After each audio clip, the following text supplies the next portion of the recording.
কেন আমাদের সবর নিষ্ফল হয়ে যায় এবং নেক আমলগুলো আল্লাহর কাছে পৌঁছায় না? উত্তর লুকিয়ে আছে একটিমাত্র শব্দে, তাকওয়া। আসুন জেনে নিই কিভাবে আল্লাহর ভয় আমাদের প্রতিটি কাজকে অর্থবহ করে তুলতে পারে এবং দুনিয়া ও আখিরাতের সমস্ত সংকট থেকে মুক্তির পথ খুলে দেয়। আমাদের ঈমানের আসল পরীক্ষা সিজদায় নয়, বরং বন্ধ দরজার আড়ালে হয়। এই আলোচনায় তাকওয়ার সেই গভীর রহস্য উন্মোচিত হবে যা হযরত ইউসুফ আলাইহিসসালামের জন্য বন্ধ দরজা খুলে দিয়েছিল, এবং আমাদের শেখাবে কিভাবে লোক দেখানো ইবাদত ছেড়ে আল্লাহর সত্যিকারের নৈকট্য লাভ করা যায়।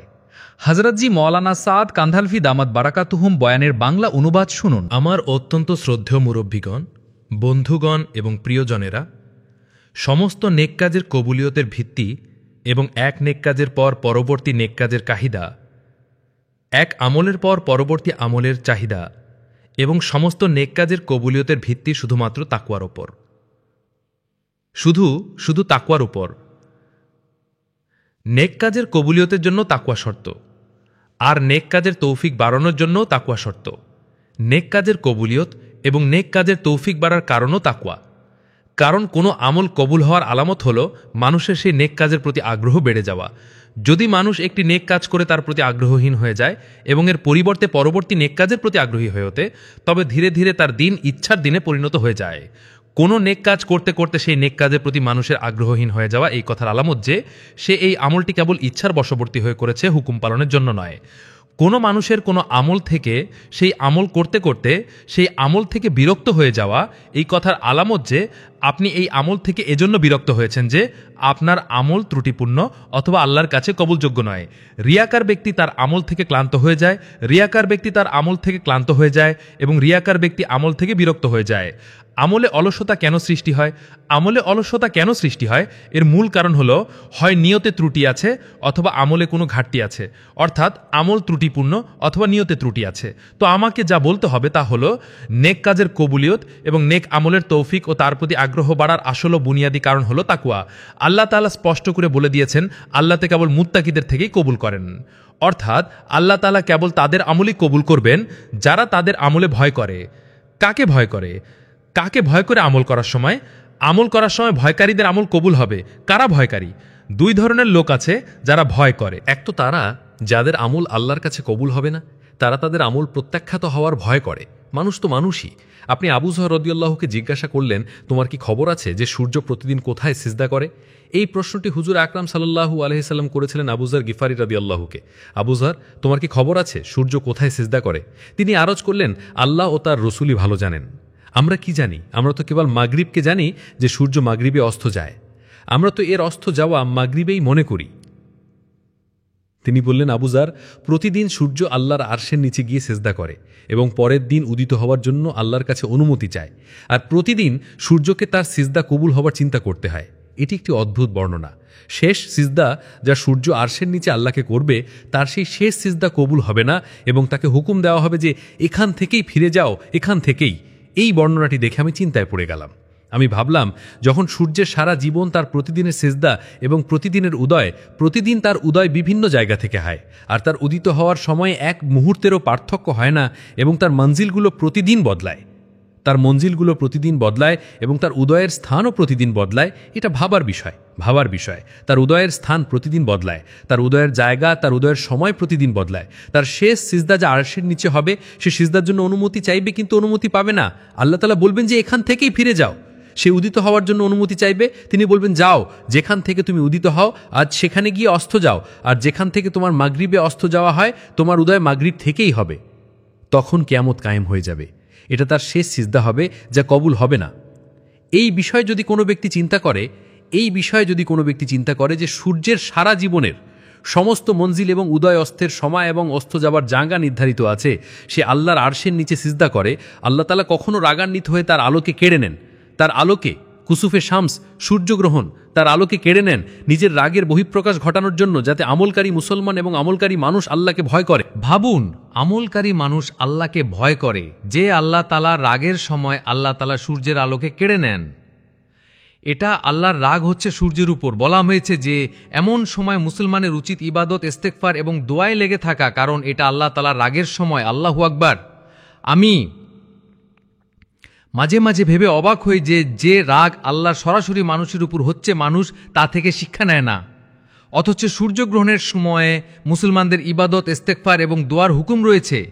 যে আযাব আল্লাহর সরাসরি মুমিনের উপর আসছে, সে তো তাতে দোয়া ও ইস্তেগফারের প্রতি মনোযোগী নয়। আর যে রাগ আল্লাহর সূর্যের উপর হচ্ছে, তার জন্য ঈমানওয়ালাদের নামাজ, দোয়া এবং ইস্তেগফারের হুকুম রয়েছে। আমি বলতে চাই, এই সেই সূর্য যার সারা জীবন আল্লাহর হুকুম অনুযায়ী অতিবাহিত হচ্ছে, তার যে শেষ সেজদা হবে, আমি হাদিস থেকে বলছি, হাদিস আছে, তার যে শেষ সেজদা হবে সেই সেজদা আল্লাহর কাছে কবুল হবে না। ভাবুন, আমি নিজের কাছে প্রশ্ন করি, আমি প্রতিদিন কতগুলো পদক্ষেপ এমন নেই যা আল্লাহর ইচ্ছার বিরুদ্ধে, আর আমার তারপরও নিজের আমল কবুল হওয়ার দাবি আছে। আমি আপনাদের কাছে কি বলবো, এই যুগে গুনাহকারীরাও ততটা ইস্তেগফার করে না যতটা আগের যুগের লোকেরা নেক আমলের উপর ইস্তেগফার করত। আগের লোকেরা নেক আমলের উপর ইস্তেগফার করত। আর এই কথা মনে রেখো, যে ব্যক্তি নেক আমলের উপর ইস্তেগফার করবে না, তার মধ্যে অহংকার আসার আশঙ্কা আছে। সে নিজের আমলের উপর অহংকার করবে। যেই সে নিজের আমলের উপর গর্ব করবে, আর আমার এমন মনে হয় যে ব্যক্তি নিজের আমলের উপর গর্ব করে, তার মধ্যে অহংকার সৃষ্টি হয় এবং মাঝে মাঝে সেই অহংকার পরবর্তী হুকুম অস্বীকার করিয়ে দেয় যে আমরা এটা করব না, ওটা করব।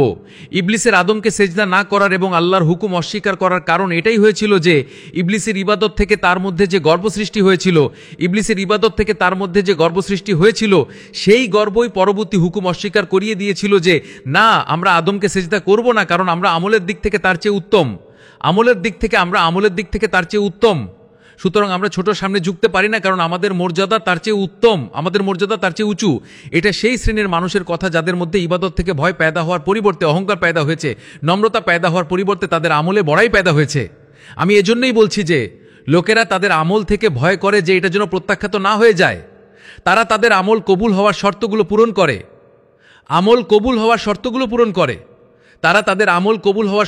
পূরণ করে, তারা দুটি জিনিস থেকে ভয় করে। এক, আমল প্রত্যাখ্যাত হওয়ার ভয় করে, যে আমল যেন প্রত্যাখ্যাত না হয়ে যায়। আর দ্বিতীয় কথা হলো, তারা তাদের আমলে রিয়া থেকে ভয় করে, যে আমাদের আমলে রিয়া যেন প্রবেশ না করে। তো আমাকে যা বলতে হবে তা হলো, আল্লাহ তো কেবল মুত্তাকিদের থেকেই কবুল করেন। আল্লাহ তাআলা ভয়কারীদের আমল কবুল করেন, অহংকারীদের নয়। অহংকারী নয়, ভয়কারী। তো এমন লোকদের জন্য আল্লাহর পক্ষ থেকে আমল কবুল হওয়ার উপর দুটি জিনিস পাওয়া যায়। এক, পুরস্কার পাওয়া যায়, আর দ্বিতীয়ত তাদেরকে পরবর্তী আমলের তৌফিক দেওয়া হয়। তো সমস্ত নেক কাজের ভিত্তি তাকওয়ার উপর। একি ঈমান বলে, তাকওয়াই ঈমান। কারণ ঈমান রিয়ার বিপরীত। ঈমানই এখলাস। বলা হয়েছে যে সমস্ত আমলের ভিত্তি তাকওয়ার উপর। আর তাকওয়া মিলাকুল হাসানাত। তাকওয়া সকল নেক কাজের মূল। সমস্ত নেক কাজের ভিত্তি তাকওয়ার উপর। এজন্যই আল্লাহ তাআলা মুমিনকে এই কালেমা লা ইলাহা ইল্লাল্লাহর হকদার এবং এর যোগ্য বলেছেন, কারণ এটা তাকওয়ার কালেমা এবং তাকওয়া মুমিনের শান। যে লোকেরা এটা মনে করে যে কালেমা লা ইলাহা ইল্লাল্লাহর মেহনতের ময়দান হলো অমুসলিমরা, তারা ভুল মনে করে। কালিমা লা ইলাহা ইল্লাল্লাহ এর মেহনতের ময়দান হলো খোদ মুমিন। আপনারা যদি খেয়াল করেন, শুধু এতটুকু কথা অমুসলিমদের জন্য, বলো লা ইলাহা ইল্লাল্লাহ, সফল কাম হবে। কিন্তু এই কালিমা লা ইলাহা ইল্লাল্লাহ এর ইখলাস এবং এর কামালিয়াত পর্যন্ত পৌঁছানোর হুকুম মুমিনের জন্য, কারণ এর আমলের কবিলিয়তের ভিত্তিও তাকওয়ার উপর এবং আমলের তৌফিক বাড়ার ভিত্তিও তাকওয়ার উপর। আপনারা খেয়াল করুন, প্রথম প্রশ্ন হলো, আখির তাকওয়া কাকে বলে? তাকওয়া বলে শুধু একাকিত্বে শুধু আল্লাহকে ভয় করাকে। যাদের তাকওয়াতে সৃষ্টি জড়িত হয়ে যায় তাকে তাকওয়া বলা হয় না। উস্তাদের ভয়ে, পীর সাহেবের ভয়ে, পুলিশের ভয়ে, সরকারের ভয়ে, মানুষের তিরস্কারের ভয়ে। আপনারা ভাবুন, কতগুলো আকৃতি মুসলমানদের অন্তরে এমন ভয়ের আছে যার সাথে ঈমানের আল্লাহর কসম কোনো সম্পর্ক নেই। এক গুনাহ করার সময় মুসলমানের অন্তরে তাকওয়ার এতগুলো আকৃতি আছে, ভয়ের এতগুলো আকৃতি আছে যার সাথে ঈমানের কোনো সম্পর্ক নেই। গুনাহ করার সময় সৃষ্টির তিরস্কারের ভয়, গুনাহ করার সময় পীর সাহেবের ভয়, গুনাহ করার সময় উস্তাদের ভয়, গুনাহ করার সময় মা বাবার ভয়, গুনাহ করার সময় কোনো আইনের বা পুলিশের ভয়, এই সমস্ত ভয়ের সাথে ঈমানের, তাকওয়ার, আল্লাহর কসম কোনো সম্পর্ক নেই। কারণ হলো এই ভয়কারী সমস্ত প্রকারই এমন যারা এখনো আমলের জন্য মুকাল্লাফই হয়নি। এটা কোনো বাচ্চা সম্পর্কে বলতে পারেন যে বাচ্চা এখনো আমলের জন্য মুকাল্লাফ হয়নি যদি সে কোনো গলত কাম করার সময় আল্লাহ ছাড়া অন্য কাউকে ভয় করে। তো এটা তো তার সিফাত যে এখনো আমলের জন্য মুকাল্লাফ নয়। আমি খুব গুরুত্বপূর্ণ কথা আপনাদের বলছি, যে আমলের জন্য মুকাল্লাফ হয়ে গেছে, সে গুনাহ করার সময় যদি সৃষ্টিকে ভয় করে তবে তার এ ভয় ঈমানের বিরুদ্ধে। বুঝলেন আমি কি বলতে চাইছি? যে ব্যক্তি আমলের জন্য মুকাল্লাফ হয়ে গেছে, বাচ্চা বালেগ হয়ে গেছে, বাল্যকালে তার তাকওয়ার সম্পর্ক সৃষ্টি থেকে শেষ হয়ে যাবে। হয়তো আমার কথা কারো কারো বুঝতে আসছে, তার ভয়ের সম্পর্ক সৃষ্টি থেকে শেষ হয়ে গেছে। যদি সে সৃষ্টির ভয় কোনো গুনাহ করে বা সৃষ্টির ভয় কোনো গুনাহ ছেড়ে দেয় তবে তার তাকওয়াতে ইখলাস থাকবে না। শাবাশ! এতে কোনো সন্দেহ নেই, এতে কোনো সন্দেহ নেই। যদি কোনো বালেগ শখস যার শৈশব শেষ হয়ে গেছে এবং সে আল্লাহর পক্ষ থেকে নামাজ রোজার জন্য মোকাল্লাফ হয়ে গেছে, শুনুন, খুব মনোযোগ দিয়ে কথা শুনুন, যদি সে কোনো গুনাহ থেকে এজন্য বাঁচে যে তাকে তার পীর সাহেবের বা ওস্তাদের বা শাইখের বা আমিরের বা তার মা বাবার ভয় আছে গুনাহ করার সময়, তবে এই কথা একদম পাকা যে তার এই তাকওয়ার মধ্যে কোনো ইখলাস নেই। কারণ ইখলাস দুটি জিনিসে চাই, আল্লাহর আনুগত্যে আল্লাহর সন্তুষ্টির জজবা এবং তার নাফরমানিতে তার সত্তার ভয়। যদি সে কোনো গলত কাম করার সময় আল্লাহ ছাড়া অন্য কাউকে ভয় করে, তো এইটা তো তার সিফাত যে এখনো আমলের জন্য মুকাল্লাফ নয়। আমি খুব গুরুত্বপূর্ণ কথা আপনাদের বলছি, যে আমলের জন্য মুকাল্লাফ হয়ে গেছে, সে গুনাহ করার সময় যদি সৃষ্টিকে ভয় করে তবে তার এই ভয় ঈমানের বিরুদ্ধে। বুঝলেন আমি কি বলতে চাইছি? যে ব্যক্তি আমলের জন্য মুকাল্লাফ হয়ে গেছে, বাচ্চা বালেগ হয়ে গেছে, বাল্যকালে কার তাকওয়ার সম্পর্ক সৃষ্টি থেকে শেষ হয়ে যাবে। হয়তো আমার কথা কারো কারো বুঝতে আসছে। তার ভয়ের সম্পর্ক সৃষ্টি থেকে শেষ হয়ে গেছে। যদি সে সৃষ্টির ভয়ে কোনো গুনাহ করে বা সৃষ্টির ভয়ে কোনো গুনাহ ছেড়ে দেয় তবে তার তাকওয়াতে ইখলাস থাকবে না। শাবাশ!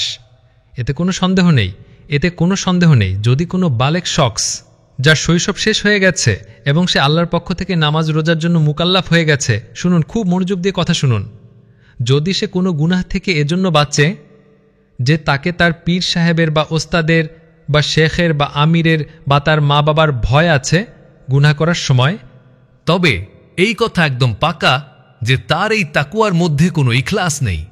কারণ যেভাবে আমি আপনাদের কাছে কি বাহাস করব, যেভাবে ইবাদতে আল্লাহ ছাড়া অন্যের সন্তুষ্টির অংশীদারিত্ব শিরক, আপনারা বুঝতে চেষ্টা করুন আমি কি বলতে চাইছি। যেভাবে আল্লাহর ইবাদতে তার গ্যারকে রাজি করা শিরক, সেভাবে আল্লাহ তার নিষেধ করা কাজে তার গ্যারকে ভয় করাও শিরক। কঠিন কথা বললাম আমি আপনাদের। আল্লাহর ইবাদতে, নামাজে, রোজায়, তিলাবাতে, জিকিরে, ইবাদতে, শাখাবাতে যতগুলো নেক কাজ হতে পারে, সেই সমস্ত নেক কাজে আল্লাহ ছাড়া অন্য কাউকে রাজি করা যেভাবে রিয়া এবং শিরক, ঠিক সেভাবেই বলছি। যদি আপনি কোনো গুনাহ করার সময় সৃষ্টিকে ভয় করেন তবে আপনার আল্লাহর সাথে কোনো গুনাহ করার সময় সৃষ্টিকে ভয় করার অর্থ হলো যে আপনার তাকওয়াতে ইখলাস নেই। আপনার তাকওয়াতে ইখলাস কেবল এটাই নয় যে আপনি শুধু নেক কাজ আল্লাহর জন্য করেন। ইখলাস, আল্লাহর কসম, এটাও ইখলাসের সমান দরজা রাখে যে আপনি কোনো গুনাহ করার সময় শুধু আল্লাহকে ভয় করেন। তবেই তো আপনি মুখলিস কেহলাবেন। যদি আপনি কোনো গুনাহ করার সময় সৃষ্টিকে ভয় করেন তবে এই কথা পরিষ্কার আলামত যে আপনার এই তাকওয়াতে ইখলাস নেই। কারণ ইখলাস দুটি জিনিসে চাই, আল্লাহর আনুগত্যে আল্লাহর সন্তুষ্টির জজবা এবং তার নাফরমানিতে তার সত্তার ভয়। কথা বুঝলেন? তার নাফরমানিতে তার সত্তার ভয়। আমি দুটি কথাই বলছি। এজন্য আমি বলতে চাইছিলাম যে তাকওয়া কাকে বলে? তাকওয়া বলে আল্লাহকে গুনাহের সময় এমন একাকিত্বে ভয় করা যেখানে কোনো টোকানোওয়ালা, দেখানোওয়ালা, রোখেনাওয়ালা কেউ না থাকে। কোনো আপনাকে গুনাহ করতে কোনো অসুবিধা, কোনো বাধা নেই যদি সেখানে আপনি আল্লাহকে ইয়াদ করে নেন। এজন্য আল্লাহর ইয়াদের কামাল না নামাজে আছে, না জিকিরে আছে, না তিলাওয়াতে আছে। আল্লাহর ইয়াদের কামাল না জিকিরে আছে, না নামাজে আছে, না তিলাওয়াতে আছে। আপনি দোয়ায় মশগুল হন, এটাও আল্লাহর ইয়াদের কামাল নয়। আল্লাহর ইয়াদের কামাল গুনাহের সময় আছে। আল্লাহর ইয়াদের কামাল গুনাহের সময়। যদি আপনাকে গুনাহের সময় আল্লাহ ইয়াদ এসে যান, তবে আপনি জাকির কেহলা দেন। আর যদি আপনাকে গুনাহের সময় আল্লাহ ইয়াদ না আসেন, তবে আপনি গাফেল কেহলাবেন, যদিও আপনার মামুলাত, আপনার তাসবিয়াত এবং আপনার এই ইবাদত যত বেশি হোক না কেন। কিন্তু আল্লাহর ইয়াদের কামাল আল্লাহকে ইয়াদ করার সময় নয়, আল্লাহর ইয়াদের কামাল গুনাহের সময় আছে। আল্লাহর ইয়াদের কামাল গুনাহের সময় আছে, কারণ কোরআন জিকির ও তাকওয়াকে একই আয়াতে একই আয়াতে কোরআনের বর্ণনা করেছেন যে এর আসল সম্পর্ক গুনাহের সময় থেকে। আমার কথার উপর মনোযোগ দিন। জিকির ও তাকওয়া কোরআনের একই আয়াতে বলে দেওয়া হয়েছে যে জিকির ও তাকওয়ার সম্পর্ক গুনাহের সময় থেকে। আমার কথার উপর খুব মনোযোগ দিতে হবে। আপনি কেঁদে কেঁদে তিলাওয়াত করেন কোরআনের, আর কোরআনের আয়াতগুলোতে আল্লাহর ভয় কেঁদে ফেলেন, এটা তিলাওয়াতের কামাল নয়। আপনাকে জিকিরের সময় কোনো আলো দেখা যায়? আমি বলি আপনাকে ফেরেশতাদের অবতরণ দেখা যায়, ফেরেশতারা উতুরছে, এটাও কোনো কামাল নয়। এটা কোনো কামাল নয়। কামাল তো এটা যে আপনাকে গুনাহের সময় আল্লাহ ইয়াদ আসে কিনা। কোরআনে জিকির ও তাকওয়াকে যা বর্ণনা করা হয়েছে তা গুনাহের সময়কে এতেবার সে বর্ণনা করা হয়েছে। কামালই হচ্ছে আপনাকে জিকির ও তাকওয়া, অর্থাৎ জিকিরের অর্থ হলো আল্লাহর খেয়াল এবং তাকওয়ার অর্থ হলো আল্লাহর ভয়। কোরআন বলছে যে এর কামালিয়াত গুনাহের সময় আছে। এর কামাল, আল্লাহু আকবার, কোরআন বলছে এর কামালিয়াত গুনাহের সময় আছে। ইন্নাল্লাযিনা তাকাউ, কোরআন বলছে নিশ্চয়ই তাকওয়াওয়ালা লোক শুধু তারাই যখন শয়তানরা তাদেরকে গুনাহের দিকে নিয়ে আসে। তাকওয়াওয়ালা লোক তারাই যখন শয়তান তাদেরকে গুনাহের দিকে নিয়ে আসে, তখন তাদেরকে গুনাহের সময় আল্লাহ ইয়াদ এসে যান। যখন শয়তানের কোনো দল কোনো মুসলমানকে গুনাহে লিপ্ত করে, আর এই কারণ যে মুসলমান গুনাহ নিজে করে, দোষ শয়তানকে দেয়। যেমন এই যুগের মুসলমানরা তাদের বেদিনীর দোষ কাফের ও সরকারদের উপর, এবং মুসলমানরা তাদের বেদিনীর দোষ শাসকদের উপর চাপিয়েছে। হ্যাঁ, কাফেররা কিয়ামতে এই কথা বলবে। আমি আপনাদের এক অদ্ভুত উদাহরণ দিচ্ছি। কাফেররা কিয়ামতে এই কথা বলবে, তাদের কুফরের যে অজুহাত পেশ করবে, তাদের কুফরের অজুহাত পেশ করবে কাফেররা কিয়ামতে। তারা বলবে এই মূর্তিগুলো আমাদের গুমরাহ করেছে। হ্যাঁ, আমার কথা হয়তো আপনাদের সমাজমে আ যায়, আমি খুব বুনিয়াদি কথা বলছি। কাফেররা তাদের গুমরাহির দোষ মূর্তিদের উপর রাখবে। এই যুগের মুসলমান তার বেদিনীর দোষ কাফেরদের উপর দিচ্ছে। আমার কথার উপর খুব মনোযোগের প্রয়োজন। সবাই আমার কথা বুঝুক, আমার এতে কোনো পরোয়া নেই। কয়েকজন লোক বুঝে নিক, তাতেই আমার ইতমিনান হয়ে যায়। এই যুগের মুসলমান তার বেদিনীর দোষ কাফেরদের উপর রাখছে। যদি এরা না থাকতো তবে আমরা দিনদার হতাম। কিয়ামতে এই দোষ কাফেররা তাদের গুমরাহির দোষ মূর্তিদের উপর রাখবে। মূর্তিগুলো বলবে, না না হে আল্লাহ, আমরা তো তোমার ইবাদত করতাম, এরা আমাদের ইবাদত করেছে, আমরা এদের মাবুদ নই, তুমি আমাদের মাবুদ। আল্লাহু আকবার। যে পাথর তারা খোদাই করবে তাদের ইবাদতের জন্য, সে পাথরও এই কথার ইনকার করে দেবে যে আমরা এদের মাবুদ নই, আর আমরা এদেরকে আমাদের ইবাদতের হুকুম দেইনি। আপনারা সোচুন তো। আমি যা বলছিলাম, মুসলমান তার বেদিনের দোষ শয়তান ও কাফেরদের উপর চাপিয়ে দেয়, অথচ এই কথা একদম স্পষ্ট যে আল্লাহ শয়তানকে মানুষদের গুমরাহ করার জন্য, আল্লাহ শয়তানকে এর কোনো তাকত, এর কোনো এখতিয়ার দেননি, বিলকুল হারগিজ নেই। শয়তানের কোনো এখতিয়ার নেই যে সে কাউকে গুমরাহ করে দেয়, কোনো এখতিয়ার নেই। শয়তানের ঈমানওয়ালাদের উপর কোনো তাসাল্লুত নেই, ইন্নামা সুলতানহু আলাল্লাযিনা ইয়াতাওয়াল্লাউনাহু। কোরআন বলছে যে শয়তানের তাসাল্লুত তার বন্ধুদের উপর আছে, ঈমানওয়ালাদের উপর শয়তানের কোনো তাসাল্লুত নেই। ইন্নাহু লাইসা লাহু সুলতানুন আলাল্লাযিনা আমানু ওয়া আলা রাব্বিহিম ইয়াতাওয়াক্কালুন। ইন্নামা সুলতানহু আলাল্লাযিনা ইয়াতাওয়াল্লাউনাহু ওয়া হুম বিহি মুশরিকুন। শয়তানের যে জোর চলে তা তার বন্ধুদের উপর চলে। হযরত আলী রাদিয়াল্লাহু আনহু বলেন যে যদি কোনো ব্যক্তি সকালে ফজরের নামাজের পর 10 বার সূরা ইখলাস পড়ে নেয়, তবে সমস্ত শয়তান মিলে রাত পর্যন্ত তাকে কোনো গুনাহ করাতে পারবে না। হ্যাঁ, যে ব্যক্তি নিজের সত্তা থেকে গুণের এত অভ্যস্ত হয়ে যায়, তার নাফসই তার শয়তান হয়ে যায়। তারপর শয়তান একদিকে হয়ে যায়, তার নাফস তাকে গুনাহ করায়। অথচ আমি খুব গুরুত্বপূর্ণ কথা বলছি, প্রত্যেক মুমিনকে আল্লাহ তাআলা তার নাফসের সাথে লড়ার শক্তি দিয়েছেন। প্রত্যেক শখসকে আল্লাহ তার নাফসের সাথে লড়ার শক্তি দিয়েছেন। এটা অসম্ভব কথা যে কোনো নাফস তার উপর গালিবাসী, অসম্ভব কথা। প্রত্যেক মুমিনকে আল্লাহ তার নাফসের সাথে লড়ার তাকত দিয়েছেন। ওয়ামান জাহাদা ফাইন্নামা ইউজাহিদু লিনাফসিহি। সবচেয়ে বড় জিহাদ এবং সবচেয়ে বড় মোকাবেলা প্রত্যেক মুসলমানের তার নাফসের সাথে। যদি সে এই মোকাবেলায় কামিয়াব হয়ে যায়, তবে শয়তানরা তাকে গুমরাহ করতে পারবে না। এটা পাকা ও ঠিক কথা। তো আমি যা বললাম যে তাকওয়া কি, তাকওয়া বলে আল্লাহ তাআলাকে একাকিত্বে ভয় করা, যেখানে কোনো দেখারওয়ালা, কোনো টোকানোরওয়ালা নেই। এজন্য আমি বলছিলাম যে মানুষ এই কথায় মুতমাইন হয়ে যায় যে আমার নামাজ এমন, আমার জিকির এমন, আমার তেলাওয়াত এমন। প্রশ্ন হলো যে এই সমস্ত মামুলাত থেকে আপনার একাকিত্বের উপর কি প্রভাব পড়ল? প্রশ্ন হলো যে আপনার কাছে এই সমস্ত মামুলাত থেকে গুনাহের সাথে মোকাবিলা করার কতটা শক্তি পেদা হলো? এজন্য আমি বলছিলাম আপনি জিকিরের পরিবেশে জিকির করুন, নামাজের পরিবেশে নামাজ পড়ুন। এতে আপনার তাকওয়া ও ঈমান এবং আল্লাহর সাথে সম্পর্কে কোনো আন্দাজ হবে না। আমি আপনাদের একটা খুব ভালো উদাহরণ দিচ্ছি। যারা তাদের হৃদয়ে চেক আপ করায় মেশিনে, তাদেরকে মেশিনে দৌড়ানো হয়। এখানে দৌড়াতে দৌড়াতে তাদের হৃদয়ের উপর বোঝা ডালা হয়, এটা দেখার জন্য যে তাদের হৃদয়ে কতটা শক্তি আছে। এটা এই সময় এ পট্টের উপর দৌড় করিয়ে, আমি খুব ভালো উদাহরণ আপনাদের দিচ্ছি। সেই সময় হৃদয়ের অবস্থা দেখা হয় যে এই সময় মাঝে তাদের হৃদয়ের অবস্থা কি, এদের উপর বোঝা দিয়ে দেখো। যদি সেই সময় এদের হৃদয়ের অবস্থা ভালো হয়, ডাক্তার বলেন যে আপনার হৃদয়ে কোনো তকলিফ নেই, আপনার হৃদয় মজবুত, স্বাস্থ্যবান, ঠিকঠাক, বিলকুল। আপনি এটা কেন করেছেন? আমরা এটা এই জন্য করেছি যাতে আপনার হৃদয়কে মশাক্কতে মুবতলা করি। আমি খুব গুরুত্বপূর্ণ কথা বলছি। একইভাবে এক ব্যক্তির রূহ এবং তার ইমানের শক্তি যাচাই করার জন্য, তার ইমান বিমান নাকি স্বাস্থ্যবান, এটা যাচাই করার জন্য তাকে গুনাহের সুযোগ দেওয়া হবে। এটা দেখার জন্য যে সে এই গুনাহের সময় আল্লাহকে ততটা ইয়াদ রাখে কিনা যতটা সে আল্লাহকে ইয়াদ রাখে জিকিরে, তিলাওয়াতে, তাহাজ্জুদে, নামাজে। ততটা নৈকট্য তার আল্লাহর সাথে গুনাহের সময় আছে কিনা, আল্লাহর ততটা নৈকট্য যতটা নৈকট্য তার নামাজে অনুভূত হচ্ছে আল্লাহর সাথে, ততটা নৈকট্য তার গুনাহের সময় অনুভূত হয় কিনা। একদম পরিষ্কার কথা, যদি তাকে গুনাহের সময় আল্লাহ ইয়াদ এসে যান, তবে আমি বলি যে আকিমিস সলাত আলি জিক্রি, এই আয়াতের অর্থ এটাই দাঁড়ায় যে নামাজ 24 ঘন্টা আল্লাহর ইয়াদকে বাকি রাখার জন্য আছে। যদি নামাজের বাইরে অন্য সময় আল্লাহ আপনাকে গুনাহের সময় ইয়াদ না আসেন, তবে আপনি বুঝে নিন যে আপনার নামাজ ত্রুটিপূর্ণ। যদি আপনাকে গুনাহের সময় আল্লাহ ইয়াদ না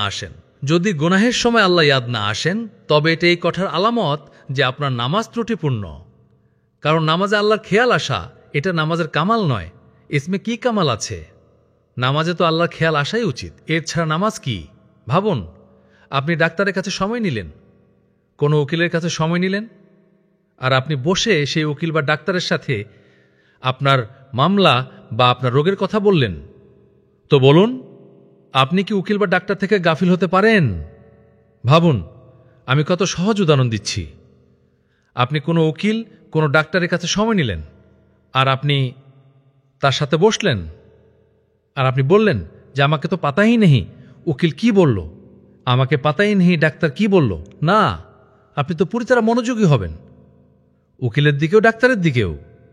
আমি বলি, আপনি আল্লাহর কাছে সময় নিয়েছেন নামাজের সাক্ষাতের জন্য। যদি নামাজে আপনার খেয়াল আল্লাহর দিকে থাকে আর আল্লাহ আপনার খেয়ালে থাকেন, তবে এটা তো কোনো কামাল কি বাত নয়, কারণ আপনি আল্লাহর কাছে নামাজের জন্য সময় নিয়েছেন। ভাবুন, আপনি নামাজে আল্লাহর খেয়াল পয়দা করাকে আপনার তাকওয়ার কামাল মনে করছেন আর জিকিরের কামাল মনে করছেন, অথচ জিকিরের কামাল জিকিরে বা নামাজে আল্লাহর খেয়াল আসা নয়। গুনাহের সময় আল্লাহর ইয়াদ আসা, এটা আপনার জিকির ও নামাজের কামাল। এটা আপনার জিকির ও নামাজের কামাল যে আপনাকে আল্লাহ গুনাহের সময় ইয়াদ এসে যান। এটাকে কোরআনে বর্ণনা করা হয়েছে। ঈমানওয়ালা তো তারাই লোক, তাকওয়াওয়ালা তো তারাই লোক, যখন শয়তান গুনাহের দিকে নিয়ে আসে তখন তাদের আল্লাহ ইয়াদ এসে যান। যদি আপনাকে গুনাহের সময় আল্লাহ ইয়াদ না আসেন, তবে আপনি বুঝে নিন যে আপনার নামাজ ত্রুটিপূর্ণ। কারণ নামাজে আল্লাহর খেয়াল আসা এটা নামাজের কামাল নয়। এটি কি কামাল আছে? নামাজে তো আল্লাহর খেয়াল আসাই উচিত, এর ছাড়া নামাজ কি? ভাবুন, আপনি ডাক্তারের কাছে সময় নিলেন, কোনো উকিলের কাছে সময় নিলেন, আর আপনি বসে সেই উকিল বা ডাক্তারের সাথে আপনার মামলা বা আপনার রোগের কথা বললেন। তো বলুন, আপনি কি উকিল বা ডাক্তার থেকে গাফেল হতে পারেন? ভাবুন, আমি কত সহজ উদাহরণ দিচ্ছি। আপনি কোনো উকিল, কোনো ডাক্তারের কাছে সময় নিলেন, আর আপনি তার সাথে বসলেন, আর আপনি বললেন যে আমাকে তো পাতাইনি উকিল কি বলল, আমাকে পাতাইনি ডাক্তার কি বলল। না, আপনি তো করি তারা মনোযোগী হবেন, উকিলের দিকেও ডাক্তারের দিকেও। আমি বলি, আপনি আল্লাহর কাছে সময় নিয়েছেন নামাজের সাক্ষাতের জন্য। যদি নামাজে আপনার খেয়াল আল্লাহর দিকে থাকে আর আল্লাহ আপনার খেয়ালে থাকেন, তবে এটা তো কোনো কামালের বাত নয়, কারণ আপনি আল্লাহর কাছে নামাজের জন্য সময় নিয়েছেন।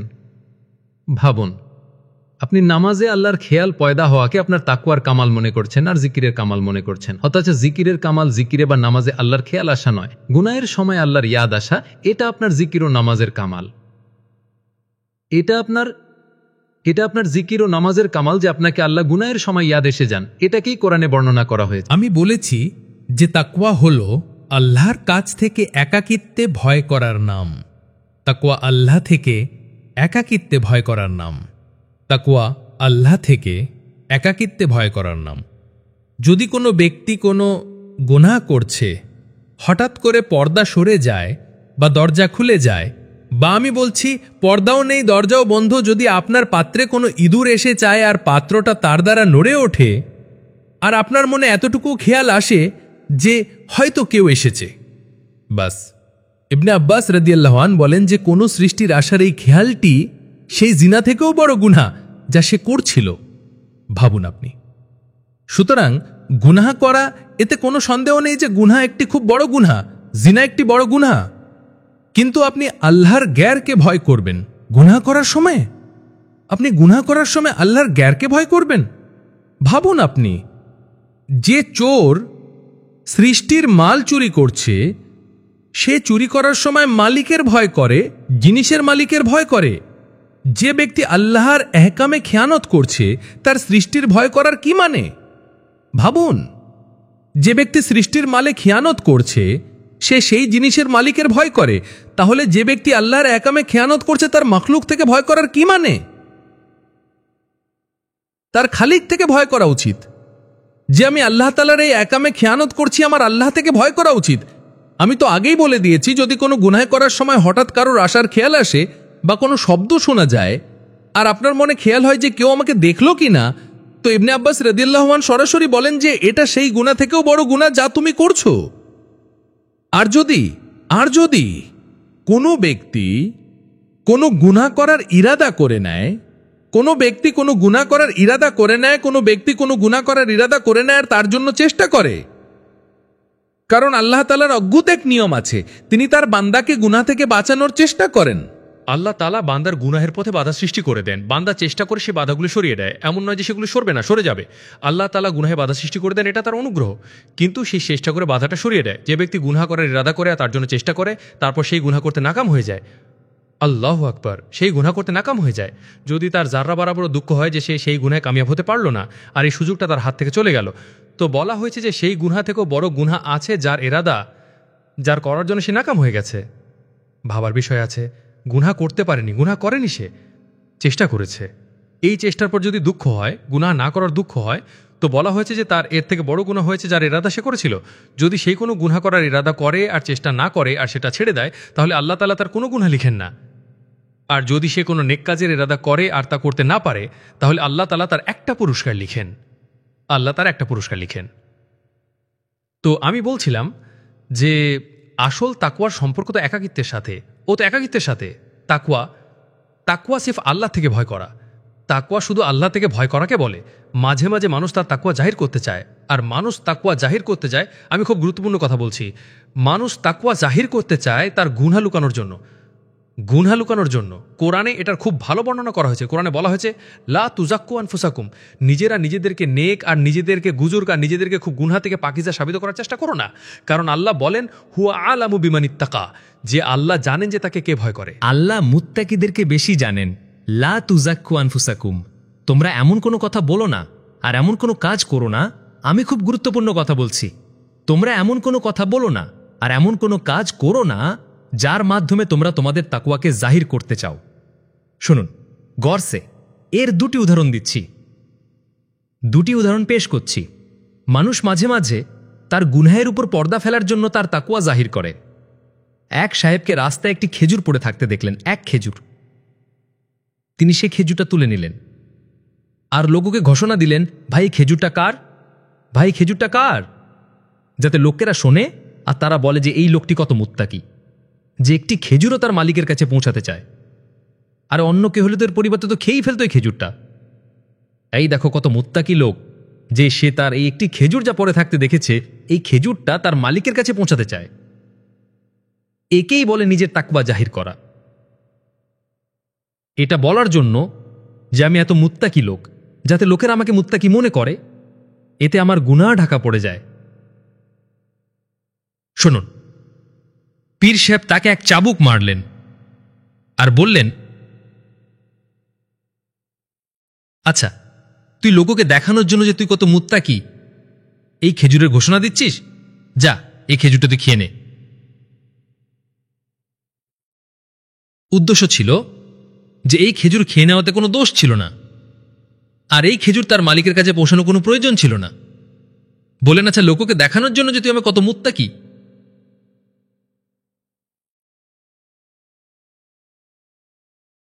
ইরাকের লোকেরা এসে আবদুল্লাহ ইবনে ওমর রাদিয়াল্লাহু আনহু থেকে প্রশ্ন করলো যে, জি, আমরা একটা মাসালা জিজ্ঞেস করতে এসেছি, আমরা হজ করেছি, ইরাক থেকে এসেছি, আমরা হজ করেছি, আর হজের মধ্যে আমাদের ভুল হয়ে গেছে, কারণ আমরা শুনেছিলাম যে এহরামের অবস্থায় শিকার করা যায় না, কোনো জানোয়ার মারা যায় না। আমরা আপনার কাছে মাসালা জানতে এসেছি যে আমরা এহরামের অবস্থায় মশা মেরে ফেলেছি। আমি তোমাদের খুব মজার কথা বলছি, আমরা হজ এহরামের অবস্থায় একটা মশা মেরে ফেলেছি, আমাদের এহরামের কি হবে, আমাদের হজের কি হবে? আমরা চাই আমাদের আমল আল্লাহর কাছে কবুল হোক। আপনি আমাদের একটু মাসালা বলুন, এহরামের অবস্থায় মশা মারার জন্য আমাদের কি কাফফারা দিতে হবে, আমাদের কি করতে হবে যাতে আমাদের হজ কামেল মোকাম্মেল হয়ে যায়? আবদুল্লাহ ইবনে ওমর রাদিয়াল্লাহু আনহু বললেন, আচ্ছা, নিজের তাকওয়া জাহির করার জন্য আর নিজেকে মুত্তাকি সাবিত করার জন্য এই প্রশ্ন করছো? আবদুল্লাহ ইবনে ওমর রাদিয়াল্লাহু আনহু বললেন যে, তোমরা নাবির নাতিকে কতল করে দিয়েছো, তার ব্যাপারে তুমি এসে নি মালুম করনি, এক মশার খুন তোমাদের থেকে বয়ে গেল, তো তুমি মাসালা মালুম করতে এসেছো?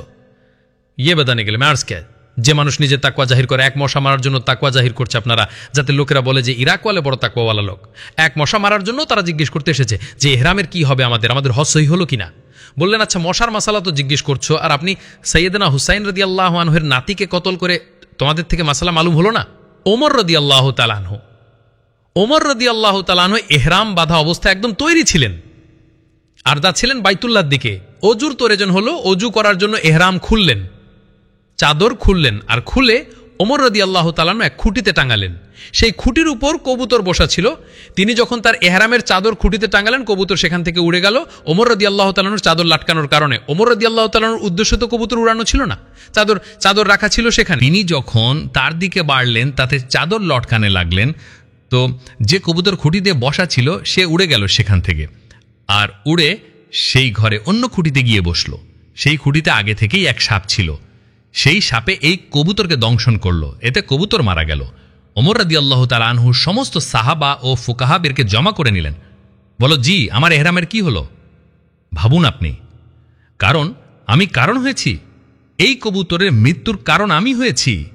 যদি আমি চাদর এখানে না লটকাতাম, তাহলে এই কবুতর এখান থেকে না উড়ত। গয়া আমি এই কবুতরকে এই সাপের দিকে আমি পাঠিয়ে। লোকেরা বলে, আমিরুল মুমিনিন, আপনার উপর কিছু নেই, কারণ আপনার ইরাদা ছিল না এটা যে আপনি এই কবুতরের শিকার চান বা আপনি এই কবুতরকে সাপের ধ্বংসন করাতে চান। আপনার তো কোনো ইরাদা ছিল না এই ধরনের। আপনি তো আপনার এহরামের চাদর খুঁটিতে টাঙানোর জন্য এগিয়ে গিয়েছিলেন, আর তার উপর কবুতর সেখানে বসা ছিল, সে উড়ে গেল। এখন সেই কবুতরের কি ভুল যে সে সেখানে গিয়ে বসলো আর সাপে তাকে ধ্বংসন করলো? এতে আপনার উপর কোনো জরিমানা নেই। হযরত ওমর রাদিয়াল্লাহু তাআলা আনহু বললেন, আবুল হাসান, তুমি কিছু বলো। আবুল হাসান, তুমিও কিছু বলো। কেন চুপ? বললেন, আমি তো এটাই বলবো যে আপনি জরিমানা দিন এই কবুতরের। জি হ্যাঁ, আপনি কারণ বনেছেন, আপনি একে এখান থেকে উড়িয়েছেন, আর এর এখান থেকে উড়ে যাওয়াটা সাপে ধ্বংসনের কারণ হয়েছে। এই জন্য সাবধানতার দাবি এটাই যে আপনি জরিমানা দিয়ে দিন। এই কথা বিলকুল অকাট্য যে লোকেরা এমন সুযোগে ছাড় খুঁজে বেড়ায়। আল্লাহু আকবার! যে লোকেরা এমন সুযোগে ছাড় খুঁজে বেড়ায়, হ্যাঁ, তাদের দিনী স্তর ঘুরতে থাকে, কারণ দিনের মানদণ্ড আজিমার দ্বারা কায়েম থাকে। রুকসাতগুলো দিনকে দুর্বল করতে থাকে। সবাই বলল যে রুকসাত আছে। আল্লাহ বললেন, না আলী, তুমি বলো কি ব্যাপার। হযরত আলী রাদিয়াল্লাহু তাআলা আনহু বললেন, আমার তো মনে হয় যে আপনি এই কবুতরের জরিমানা দিন, কারণ এই কবুতরের মৃত্যুর যে কারণ হয়েছেন, আপনি কারণ হয়েছেন। আপনি একে এখান থেকে উড়িয়েছেন, আর এর এখান থেকে উড়ে যাওয়াটা সাপে দংশনের কারণ হয়েছে। তা আমি বলছিলাম যে এই তাকওয়াওয়ালা লোক এমন হয়। তো আমার বন্ধুরা, প্রিয়জনেরা, আমি সারিকতা সারসংক্ষেপে এটাই যে আপনার আমলকে, আপনার চেষ্টাকে আল্লাহর কাছে কবুল করানোর জন্য সবচেয়ে বুনিয়াদী সিফাত হলো তাকওয়া। বুনিয়াদী সিফাত তাকওয়া আছে। তাকওয়া আল্লাহ থেকে একাকিত্বে ভয় করাকে বলে। এর ওপর আল্লাহর পক্ষ থেকে 5টি ওয়াদা আছে। আল্লাহর পক্ষ থেকে এর ওপর 5টি ওয়াদা আছে তাকওয়ার উপর। আল্লাহর পক্ষ থেকে 5টি ওয়াদা আছে তাকওয়ার উপর। প্রথম ওয়াদা হলো, কিন্তু এই কথা মাথায় রাখুন সবার, যে তাকওয়া সবরের সাথে। তাকওয়া সবরের সাথে। তাকওয়া সবরের সাথে। কুরআনে যেখানেই আপনি দেখবেন সবর ও তাকওয়া দুটো একসাথে পাবেন। ইন্নামা ইয়াত্তাকি ওয়া ইয়াসবির ওয়া ইন তাসবিরু ওয়া তাত্তাকু, যেখানেই আপনি দেখবেন সবর ও তাকওয়া দুটো একসাথে পাবেন। ইয়া আইয়ুহাল্লাযীনা আমানুসবিরু ওয়া সাবিরু ওয়া রাবিতু ওয়াত্তাকুল্লাহ, আগে পিছে তাকওয়া ও সবর কুরআনে যেখানেই পড়বেন একসাথে পাবেন দুটো। কারণ কি? কারণ হলো যে লোকেরা সবর করে তাকওয়ার ব্যাগের তারও নাকাম, আর যে লোকেরা তাকওয়া ইখতিয়ার করে সবরের ব্যাগের তারও নাকাম। যে তাকওয়ার ব্যাগের সবর করে, আল্লাহ আমাকে মাফ করুন, সেটা তো আমাদেরই শ্রেণী। যে তাকওয়ার ব্যাগের সবর করে, সরকারের অত্যাচার, মামলার, রোগ ব্যাধি, বিভিন্ন ধরনের পেরেশানি ও তোমান, এটা সেই শ্রেণী যারা আল্লাহর আহকামকে ভাঙে। আল্লাহর আহকাম ভাঙার কারণে যখন ইচ্ছার খেলাফ মুসিবত আসে, আল্লাহর আহকাম ভাঙার কারণে যখন রোগ ব্যাধি ও মুসিবত আসে, তখন লোকেরা বলে যে সবর করো। আমি তো সরাসরি বলি যে এই সবরের উপর কখনো কোনো কামিয়াবি হওয়ার নয়, কারণ এই সবর তাকওয়ার বগের। যে লোকেরা মুসিবতের উপর সবর করে তাকওয়ার বগের, তারা কোনো ভালো দিনের আশা না করুক। লোকেরা বলে ইন্তজার করো, হালাত বদলাবে। লোকেরা বলে সবরের ফল মিঠো হয়। আমি বলি গুনাহের সাথে সবরের ফল কড়ুয়া হয়। গুনাহের সাথে সবরের ফল কড়ুয়া হয়। লোকেরা বলে সবরের ফল মিঠো হয়, কখনই হয় না। সবরের ফল মিঠো হয় তবে যদি সবর তাকওয়ার সাথে হয়। যে লোকেরা গুনাহ করে, সেই গুনাহের উপর হালাত আসে, এমন লোকদের আশা করা উচিত নয় যে হালাত বদলাবে, বিলকুল নয়। কারণ যে হালাত গুনাহের কারণে আসে, সেগুলো সবর করলে দুরস্ত হয় না। যে হালাত পাকা কথা, যে হালাত গুনাহের কারণে আসে, সেগুলো সবর করলে দুরস্ত হয় না। যদি সারা দুনিয়ার চোর ও ডাকাত পুলিশ মালানোর পিটুনির উপর জেলের মধ্যে সবর করে, তাদের সবর করার দ্বারা তাদের কোনো কামিয়াবি হবে না, বা তাদের উপর গালাবা হাসিল হবে না, বা আল্লাহ তাআলা পুলিশওয়ালানোর উপর আযাব পাঠাবেন না, হতেই পারে না। আমি তো সরাসরি বলতে চাই যে যদি মুসলমান আল্লাহর ফরজগুলো ত্যাগ করে কাফেরদের জন্য বদদুয়া করে, তবে বদদুয়া কবুল হবে না। বদদুয়া কবুল হওয়ার জন্য মজলুম হওয়া শর্ত। আর যে ব্যক্তি আল্লাহর আহকাম ভাঙে, সে আল্লাহর কাছে জালিম, মজলুম নয়। সাফ কথা বিলকুল। এজন্য আপনারা দেখবেন যে কোরআনে সবরের সাথে তাকওয়াকে জোড়া হয়েছে। ইউসুফ আলাইহিস সালামের সারা কাহিনী সবর ও তাকওয়ার উপর। ভাইদের নির্যাতনের উপর সবর করলেন, আর জুলাইখার গুনাহের প্রস্তাবে তাকওয়া অবলম্বন করলেন।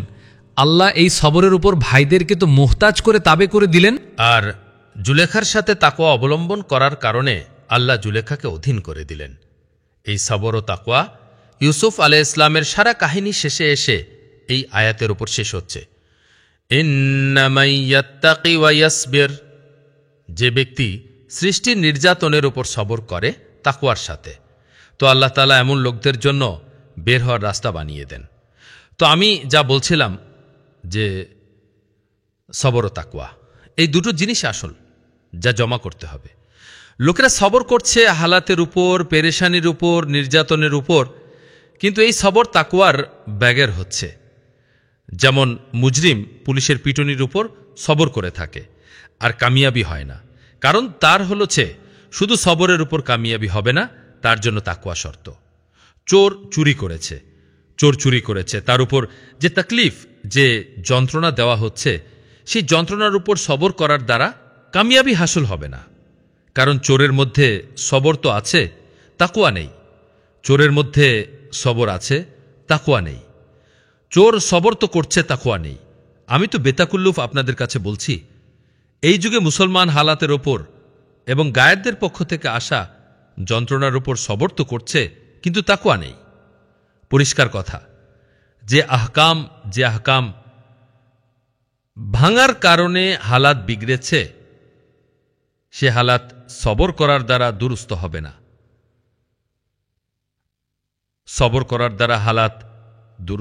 না। যে হালাত গুনাহ থেকে বিগড়েছে, সেগুলো সবর করার দ্বারা দুরুস্ত হয় না। তো আমি প্রথম কথা বললাম যে আল্লাহর ওয়াদা হলো, যে ব্যক্তি তাকওয়া অবলম্বন করে আমরা তার বের হওয়ার রাস্তা বানিয়ে দিই। ওয়ামান ইয়াত্তাকিল্লাহা ইয়াজআল লাহু মাখরাজা। ইউসুফ আলাইহিস সালাম গুনাহ থেকে বাঁচতে চাচ্ছিলেন। ইউসুফ আলাইহিস সালাম, তাকে মালুম ছিল যে দরজাগুলো সব বন্ধ, এই যুগে যদি কোনো মুসলমানকে কোনো ফরজ বা কোনো সুন্নাতের উপর বা তার পোশাকের উপর বা তার চেহারার যে সুন্নত, যদি কোনো কানুন কোনো যুগে কোনো কাফিরদের পক্ষ থেকে এসে যায় যে মুসলমান এই সুন্নতের উপর আমল করতে পারবে না, তো মুসলমান সবচেয়ে প্রথমে এই সুন্নতটা ছেড়ে দেয়, এই বলে যে এর মধ্যে বাধা এসে গেছে, এর মধ্যে বাধা এসে গেছে।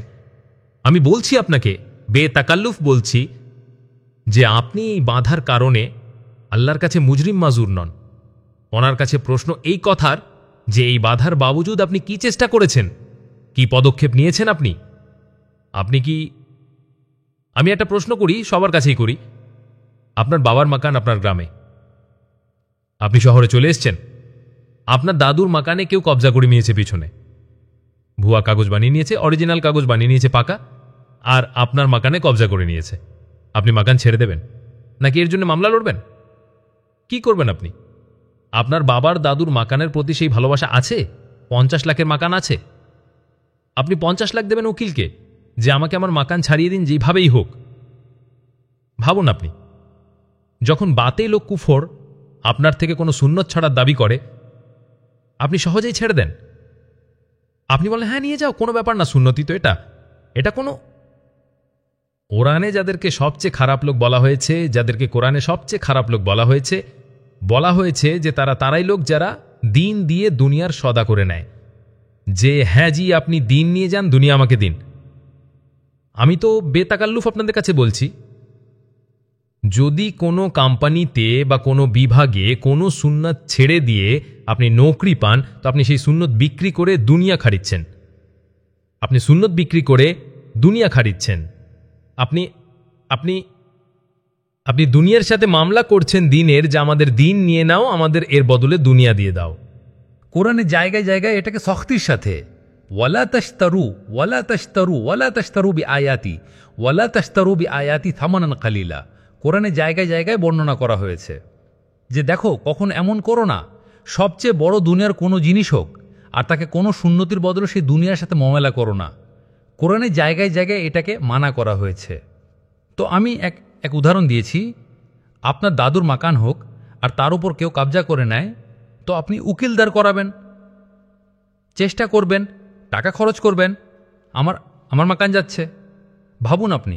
আর যদি আপনার কোনো সুন্নতের উপর রোক লাগিয়ে দেয় কানুন, যে আপনি নকলিতে এই কানুনের তহত আপনি এই সুন্নতের উপর আমল করতে পারবেন না, তো আপনি বলবেন যে নকলিতে জরুরি নেওয়া, সুন্নত ছাড়া যেতে পারে। ভাবুন আপনি। আর আপনি বলবেন যে এই মজবুর কানুন এটা। আমার সেই লোকদের উপর আশ্চর্য লাগে যারা আল্লাহর কানুনকে কাফেরদের সামনে পেশ করে না, কাফেরদের কানুন আল্লাহর সামনে পেশ করছে। ভাবুন, কোনো হবে এমন যে রয়ার আদমির আইন বাদশার সামনে পেশ করে যে জি কানুন এদের এটা, বাদশা। ভাবুন আপনি। অথচ বাদশার কানুন রয়ার উপর পেশ করা উচিত ছিল। এরা এত উল্টো মস্তিষ্কের লোক যে এরা রয়ার আইন বাদশার সামনে পেশ করছে। হতে পারে কোনো দেশের বাদশার সামনে আপনি রয়ার কানুন পেশ করেন বাদশার সামনে? হতে পারে। তাহলে আপনার লজ্জা করে না যে আপনি আল্লাহর বানাবে কানুনের খেলাফ মাখলুকের কানুন আল্লাহর উপর পেশ করছেন, বরং কাফেরের আইন আল্লাহর সামনে পেশ করছেন। এর পরিবর্তে যে আপনি আল্লাহর কানুন মাখলুকের সামনে পেশ করতেন, যে আমার আল্লাহর এই কানুন আছে, আমরা এমন করতে পারবো না, আমরা এর খেলাফ করতে পারবো না। তো কোরআনে জায়গায় জায়গায় এটাকে খুব শক্তির সাথে রুকা হয়েছে যে তোমরা কখনো এমন করো না। আমি তো বেতাকাল্লুফ বলছি, যদি কোনো ব্যক্তিকে কোনো সুন্নত ছেড়ে ছাড়া নকরি না মেলে, তবে তার নকরি ছেড়ে দেওয়া উচিত, ছড়ে দেবি যাইয়ে। কেন? এটা একটা পরীক্ষা। এটা পরীক্ষা এই কথার যে আপনি দিন চান নাকি দুনিয়া চান। এটা বেতাকাল্লুফ কথা আমি বলছি। এখানে আল্লাহ আপনার পরীক্ষা নিয়েছেন যে আপনি দিন চান নাকি দুনিয়া চান। যদি আপনি দিন চান তাহলে আপনি নকরি ছেড়ে দেবেন জিসমে দিন যাচ্ছে, আর যদি আপনি দুনিয়া চান তাহলে আল্লাহ তাআলা আপনাকে দুনিয়া ভরে দেবেন, আর আখেরাতে আপনার কোনো হিস্সা থাকবে না। কারণ আপনি এই সুন্নাতের জন্য দুনিয়াকে তারজি দিয়েছেন দিনের ওপর। এটাকেই আল্লাহ কোরআনে পরিষ্কার বলে দিয়েছেন যে যারা দুনিয়া চাইবে আমরা তাদেরকে দুনিয়াতে দিয়ে নেমটা দেব, আখেরাতে তাদের কোনো হিস্সা থাকবে না। আপনারা মনে করেন যে এই হায়াত তো সেই লোকদের জন্য যারা পুরো দিন ছেড়ে দেয়। আমি তো আজীব বাত বলছি। আপনারা কোনো জাহিলের কাছ থেকে এটা শিখেছেন যে এই আয়াত তো সেই লোকদের জন্য যারা পুরো দিন ছেড়ে দেয় আর যারা কুফর এখতিয়ার করে, ইসলাম থেকে মুরতাদ হয়ে যায়। এটা তো আয়াত সেই লোকদের জন্য। অথচ আপনারা সাবেকি বইগুলো পড়বেন, তাহলে আপনাদের এক এক সুন্নত সম্পর্কে এটা আপনারা সাবেকি বইগুলোতে পাবেন। আমি বেতাকাল্লুফ আপনাদের কাছে বলছি, যে লোকেরা দিনের কোনো হুকুম ছেড়ে দিয়ে দুনিয়াকে ইখতিয়ার করে নেয়, আল্লাহ তাআলা এমন লোকদেরকে দুনিয়াতে দিয়ে নেমটা দেবেন, আখেরাতে তাদের কোনো হেস্সা থাকবে না। তো আমি যা বলছিলাম যে এই আল্লাহর ওয়াদা, যে ব্যক্তি বাধার সময় পদক্ষেপ নেয়, যে বাধা আল্লাহ পয়দা করেছেন এই জন্য যে তিনি তোমাদের পদক্ষেপ দেখতে চান, যে তোমরা এর জন্য কি পদক্ষেপ নাও, কি চেষ্টা করো। বাস আল্লাহর কাছে শুধু চেষ্টার কাদার আছে, শুধু চেষ্টার কাদার আছে, আল্লাহর কাছে চেষ্টার কাদার আছে, আল্লাহর কাছে চেষ্টার কাদার আছে যে আমার বান্দা কি চেষ্টা করেছে। যারা চেষ্টা করে না, আল্লাহর কাছে তাদের কোনো স্থান নেই, কোনো মর্যাদা নেই। আমি তো বিলকুল সাফ বলতে চাই, যে লোকেরা তাদের দিনের জন্য চেষ্টা করে না, আল্লাহর কাছে তাদের অজুহাত কবুল হয় না। কারণ চেষ্টা করাওয়ালা মাজুর, চেষ্টা করাওয়ালা মাজুর আছে। শুধু বাধা যাকে এসে গেছে সে মাজুর নয়, মাজুর সে যে চেষ্টা করছে সে মাজুর। এই কথা আপনারা মাথায় রাখুন।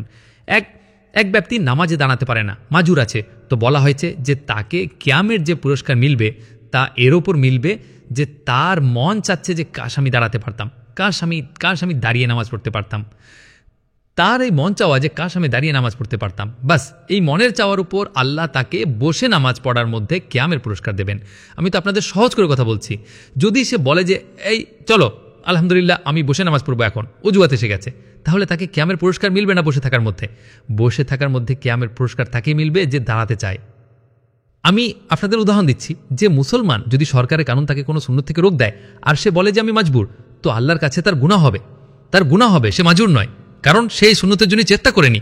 আমি তো বেতকাল্লুফ কইছি, যে মানুষ মাটি বয়ে নিয়ে যাক তার দিনকে পুরা করার জন্য, পুরো দিনের উপর আমল করার জন্য মাটি বয়ে নিয়ে যাক, এটা ভালো। দিনকে বিক্রি করেছে দুনিয়ার জন্য, এরাই হলো সেই লোক যাদেরকে কোরআন অত্যন্ত কঠোরতার সাথে নিষেধ করেছে।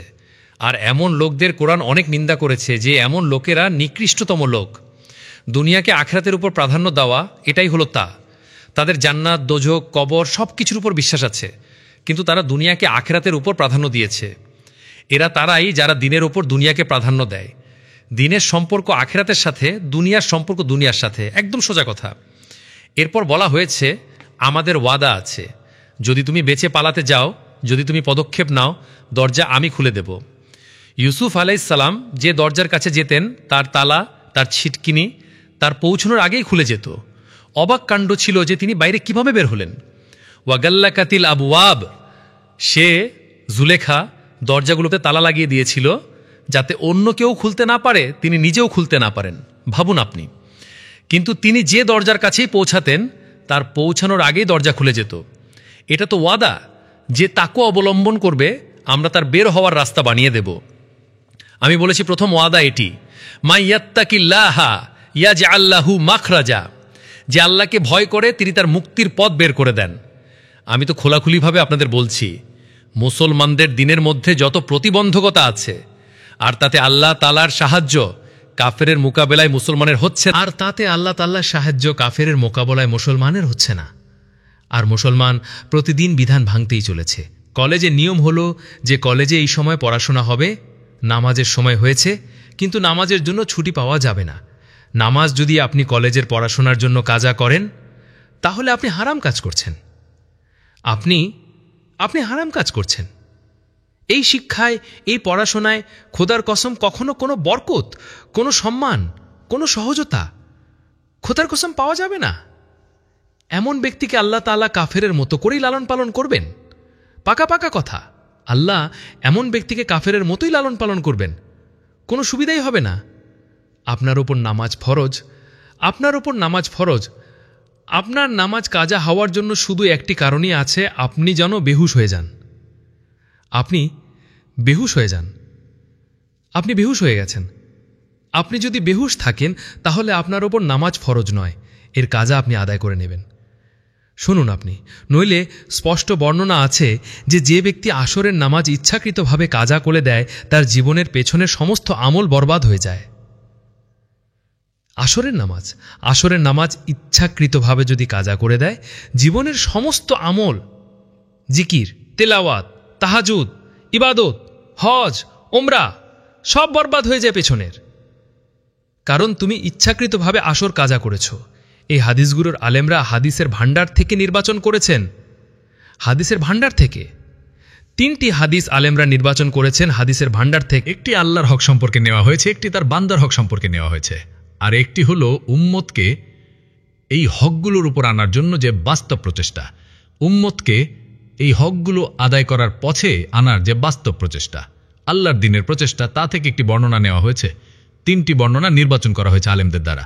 আল্লাহর হকগুলোর মধ্যে থেকে তো এটি, যে ব্যক্তি আসরের নামাজ ইচ্ছাকৃতভাবে কাজা করে দেয় তার পেছনের জীবনের আমল বরবাদ করে দেওয়া হয়। আর মানুষের হকগুলোর মধ্যে থেকে এটি যে ব্যক্তি কোনো সতীসাধ্যী নারীর ওপর অপবাদ দেয়, আমি এই বর্ণনাটি নিয়ে চিন্তা করেছি মাওলি ফুরকান, যে এই বর্ণনায় মহিলা শব্দটি কেন আছে, পুরুষের শব্দ কেন নেই? হ্যাঁ, কেন এই বর্ণনায় মহিলা শব্দটি কেন আছে, পুরুষের কেন নেই? আমি বলছি, সেই নারী, সেই মেয়ে যে ঘরের ভেতরে পর্দানসীন অবস্থায় আছে, যার অবস্থা সম্পর্কে আপনি বিলকুলই অবহিত হতে পারেন না, যদি তার উপর অপবাদ দেওয়ার ফলে পেছনের সমস্ত আমল বরবাদ হওয়ার হুঁশিয়ারি থাকে, তাহলে যে পুরুষ আপনার সামনে আছে, যার অবস্থা আপনার কাছে স্পষ্ট, তার ওপর অপবাদ দিলে কি হুঁশিয়ারি হবে? যখন এমন একজন নারী যে ঘরে পর্দানাসীন, আপনি যদি তার উপরও অপবাদ দেন, তাহলেও আপনার পেছনের আমল বরবাদ হয়ে যায়।